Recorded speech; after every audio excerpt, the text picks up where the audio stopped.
A atuação do psicólogo num período de anormalidade, onde já ocorreu o desastre, ela deve ser feita de maneira coordenada. Geralmente é montado no cenário do desastre um sistema de comando em operações, o conhecido SCO, no qual são divididas as tarefas, são montados turnos de trabalho e é montado todo um planejamento e executado para que todo o recurso logístico e humano disponível seja aplicado da melhor forma. Já na fase de anormalidade, é muito importante a atuação do psicólogo no auxílio a que as vítimas possam romper a sua ligação com o fato inesperado e já projetar as soluções futuras. O Marco de Sendai é um documento firmado ao final de um fórum elaborado pela Organização das Nações Unidas, no qual prevê a redução de desastres entre os anos de 2015 até 2030. A percepção do risco e o planejamento das ações é fundamental nesse processo. Como podemos perceber, as ações de defesa civil estão baseadas na preparação do ser humano e no planejamento das ações. A atuação do psicólogo é fundamental em todo o processo. Pessoal, agora nós vamos falar sobre o plano de contingências, um documento muito importante que tem a ver com a nossa defesa civil e que envolve todos os atores na cena, inclusive os psicólogos que possam atuar. Basicamente, é um documento que define tarefas, os seus responsáveis e define todas as ações que devem ser tomadas, tanto no período de normalidade quanto no período de anormalidade. A finalidade de um plano de contingências, portanto, é tornar mais efetivo o atendimento àquele desastre. Portanto, ele deve ser direcionado a um desastre específico. Quando estivermos tratando ou elaborando um plano para tratar de ruptura de barragens, por exemplo, deve ser abordado e tratado todo o recurso logístico e humano direcionado a esse desastre, o que é muito diferente da logística e os recursos humanos necessários para o tratamento de um outro desastre, por exemplo, a dengue, de forma que ele deve ser direcionado. É inconcebível um plano de contingências direcionado a todo tipo de desastre e em todos os ambientes. É muito importante observar que um plano de contingências é diferente de um plano de ação. Enquanto o contingências ele é direcionado a uma hipótese de desastre que considera o histórico, números médios e todo um cenário já estudado, o plano de ação é focado no atendimento ao desastre já acontecido. Então, contingências trata de uma hipótese, o plano de ação de um desastre conhecido. É muito recomendável que a linguagem utilizada seja acessível, para que todas as pessoas que sejam necessárias ao ambiente compreendam o que está sendo proposto. Também é desejável que ele seja sucinto e compacto. Não se espera longas definições e assuntos muito complexos de cada área. É importante que todos compreendam, senão o plano se torna ineficiente.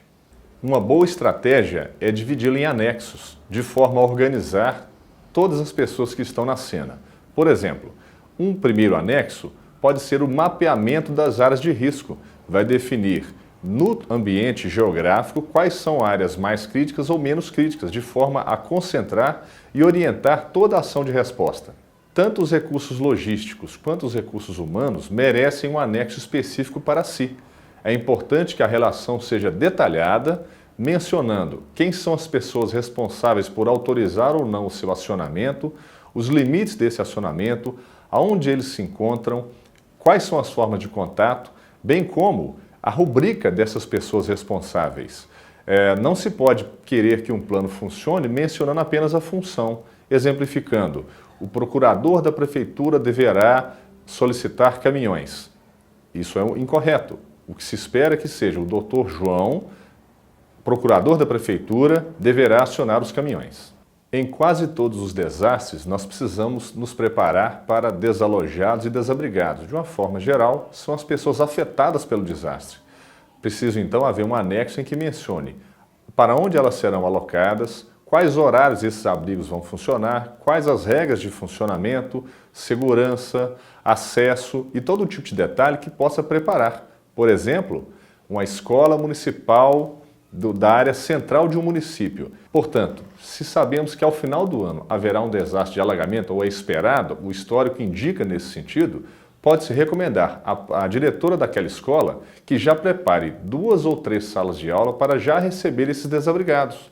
Por exemplo, já retirando as carteiras e cadeiras e alocando no outro local, preparando estruturas de alimentação, de banho e de convivência naquele ambiente.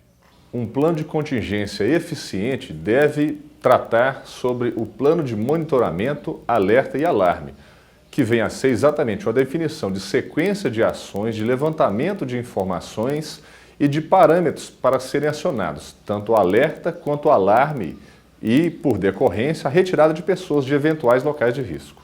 Um plano eficiente obrigatoriamente deve ser testado antes, para que todas as ações previstas na teoria possam ser comprovadas na prática. A elaboração de um plano de contingências deve ser feita por uma equipe multidisciplinar, não exatamente por técnicos em cada área específica. Em muitas das atividades, um leigo treinado pode trazer informações muito relevantes. O corpo de um plano de contingências deve mencionar a sequência de adoção de determinadas providências com seus responsáveis, conforme nós já mencionamos. É muito importante abordar também as pessoas que ficarão encarregadas na coordenação da atividade. Haverá um ambiente desfavorável à coordenação, muitas vezes com falhas de comunicação, recursos logísticos, vários deles podem estar comprometidos. Então, a preparação das pessoas e do ambiente é fundamental.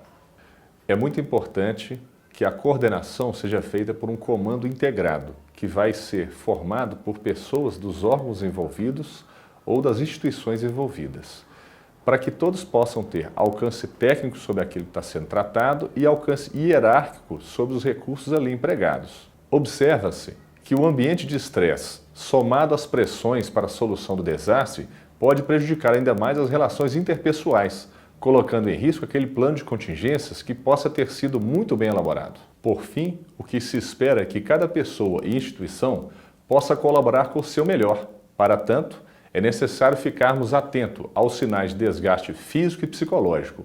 A união de todos e o seu melhor esforço deve ser maior do que a soma de cada esforço individual.